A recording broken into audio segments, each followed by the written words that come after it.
Hi friends, welcome to not వైద్యం. ఈరోజు మనం బోధకాలకి ఒక చక్కని చిట్కాని తెలుసుకుందాం. చాలా మంది కూడా ఈ బోధకాల సమస్యతో భయపడుతున్నారు, బాధపడుతున్నారు. ఎంతో మంది కూడా మాకు కాల్ చేసి ఈ సంబంధించిన చిట్కాల గురించి, మెడిసిన్ గురించి కూడా అడుగుతుంటారు. అయితే ఈ బోధకాలు అనేది స్టార్టింగ్ స్టేజ్లో ఉన్నప్పుడు మాత్రమే మనం ట్రీట్మెంట్ తీసుకున్నట్లయితే తప్పకుండా మంచి ఫలితాలను పొందవచ్చు, శాశ్వతంగా నివారించుకోవచ్చు. ఒక్కొక్కటి ఈ సైజులో పెరిగిన తర్వాత దాన్ని తగ్గించుకోవాలనేది చాలా కష్టం, అది ఇంపాసిబుల్ అని కూడా చెప్పవచ్చు. అయితే మీరు బోధకాలని ఈ పైలేరియా కనుక మీరు గుర్తించినట్లయితే, టెస్ట్ల ద్వారా పైలేరియా టెస్ట్ ద్వారా దీన్ని పాజిటివ్ అని నిర్ధారణ అయినట్లయితే ఇప్పుడు నేను చెప్పబోయే చిట్కాని మీరు క్రమం తప్పకుండా వాడండి. అదేవిధంగా మీరు వాడుకునే మందుల్ని కూడా మీరు రెగ్యులర్గా వాడుకోవచ్చు. ఓకే, సో ఆ చిట్కా ఏంటి అని అంటే దీనికి కావాల్సిన ఉత్తరేణి చూర్ణం. గుర్తుపెట్టుకోండి, ఉత్తరేణి చూర్ణము, నేల తాడి చూర్ణం. ఈ రెండు చూర్ణాలను జాగ్రత్తగా వినండి, ఓకేనా? ఉత్తరేణి చూర్ణం, నేల తాడి చూర్ణం, ఈ రెండు చూర్ణాలను సమభాగాలుగా నేను దీని క్వాంటిటీ కూడా చెప్తాను. ఒక 1/2 kg అంటే 500 గ్రాముల ఉత్తరేణి చూర్ణము, ఒక 500 గ్రాముల నేల తాడి చూర్ణం.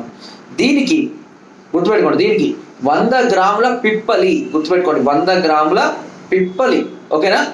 200 గ్రాముల బెల్లం. పిప్పలి బెల్లం మనకు అందుబాటులో ఉంటుంది. ఉత్తరేణి చూర్ణము, నేలతాడి చూర్ణము ఆయుర్వేదిక్ షాపులలో అవైలబుల్గా ఉన్నాయి. ఒకవేళ మీకు దొరకకపోతే మా వద్ద నుంచి కూడా మీరు తెప్పించుకోవచ్చు, ఓకేనా?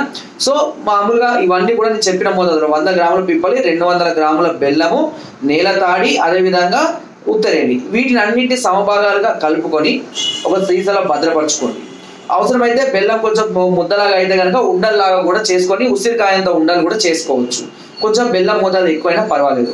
ఇలా తయారు చేసుకున్నటువంటి ఈ ఉసిరికాయ మోతాదులో ఉన్నటువంటి ఈ ముద్దల్ని అంటే ఈ లడ్డులా తయారు చేసుకున్న తర్వాత వీటిని ఉదయం పూట అన్నం తినక ముందు 1 గంట ముందు, రాత్రి పూట కూడా అన్నం తినడానికి 1 గంట ముందు 2 పూటలా వాడుకోవాలి. ఇలా ప్రతిరోజు వాడుతూ ఉన్నట్లయితే దీనితో పాటుగా రాత్రి పడుకునే ముందు 1 చెంచాడు నేలవేము చూర్ణాన్ని గోరువెచ్చటి నీళ్ళలో కూడా కలుపుకొని తాగండి. ఈ నేలవేము చూర్ణానికి శరీరానికి ఇమ్యూనిటీ లెవెల్స్ పెంచడానికి, అదేవిధంగా లోపల ఉన్నటువంటి బ్యాక్టీరియాని, వైరస్ని చంపడానికి కావాల్సినటువంటి మంచి శక్తి అనేది ఈ నేలవేముకు ఉంటుంది. నేలవేము కూడా 1 గ్లాసు గోరువెచ్చటి నీటిలో 1 చెంచా నేలవేము వేసుకొని తాగండి. ప్రతిరోజు ఇలా క్రమం తప్పకుండా 6 నెలల పాటు కనుక తీసుకున్నట్లయితే ఈ బోధకాల ఇన్ఫెక్షన్ అనేది పూర్తిగా తగ్గిపోవడం అనేది జరుగుతుంది, ఓకేనా?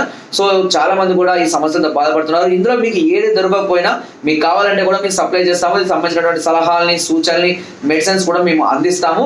ఎలాంటి భయపడాల్సిన అవసరం లేదు, పెద్దగా బాధపడాల్సిన కాబట్టి. కాకపోతే చాలా మందికి ఓపిక ఉండాలి. 1 నెల వాడి, 2 నెలలు వాడి రిజల్ట్ రాలేదని భయపడద్దు. కంటిన్యూగా 6 నెలలు వాడుతూ ఉండాలి. ఎందుకంటే రిజల్ట్ రావడానికి కొంచెం సమయం పడుతుంది. రిజల్ట్ స్టార్ట్ అయిన తర్వాత దాన్ని మీరు ఆపలేరు కూడా, ఓకేనా? సో ఆ విధంగా కంటిన్యూగా వాడాలి. దీనికి సంబంధించిన ఫుడ్ డీటెయిల్స్ చాలా ఇంపార్టెంట్. ఎలాంటి ఫుడ్ తీసుకోవాలి, తినకూడదు అనేది కూడా చాలా ఇంపార్టెంట్. అవన్నీ కూడా మేము సజెస్ట్ చేస్తాము. తప్పకుండా బోధకాల సమస్య నుంచి మీరు పూర్తిగా బయటపడతారు, ఓకేనా?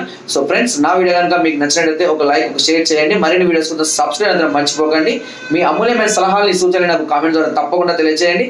నన్ను కనుక మీరు సంప్రదించాలి అనుకుంటే ఫైనాన్స్ నెంబర్స్కి ఫోన్ ద్వారా లేదా వాట్సాప్ ద్వారా లేదా కింద డిస్క్రిప్షన్ మా యొక్క అడ్రస్ కూడా నేరుగా వచ్చి మమ్మల్ని సంప్రదించి మీ అన్ని రకాల సమస్యలకు సలహాలని, సూచనలు, మెడిసిన్స్ కూడా పొందవచ్చు. Thank you.